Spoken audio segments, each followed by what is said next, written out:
Animal কোত্থেকে নিছে সেটাও হয়তো আপনারা জানেন না। আর আপনি যেটার কথা বললেন ন্যানির সিনেমাটা, অ্যাকচুয়ালি ধরেন পৃথিবীতে কোটি, কোটি, কোটি, কোটি সিনেমা আছে। সব সিনেমা আমার পক্ষে দেখা সম্ভব না। সো আমি আমার ভাবনার জায়গা থেকে গল্পটা বলার চেষ্টা করছি। কোথাও থেকে যদি কোনো কিছু মিলে যায়, তো এটা আসলে আমি জানি না।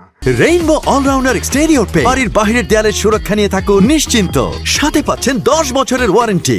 ভায়োলেন্স যেহেতু বরবাদ দেখছেন, আমার ভায়োলেন্সের একটা সিগনেচার পাইছেন। আমার মনে হয় এটা একটা আলাদা একটা সিগনেচার ছিল।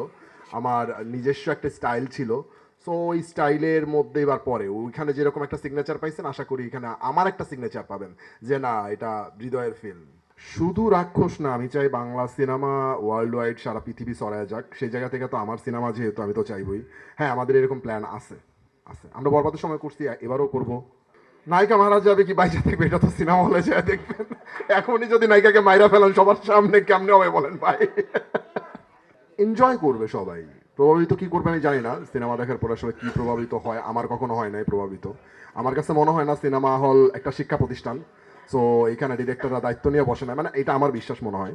সো আমি আসলে দর্শকরে মানে এন্টারটেইন করার জন্য সিনেমা নির্মাণ করি। সো আমার মনে হয় যে সবাই পাবে, ওই আনন্দটা পাবে। এন্ড অফ দ্য ডে বরবাদ একটা রোমান্টিক ফিল্মই কিন্তু ছিল। রোমান্স অ্যান্ড ভায়োলেন্স সৃষ্টির শুরু থেকেই কিন্তু প্রেমের জন্যই কিন্তু যুদ্ধ।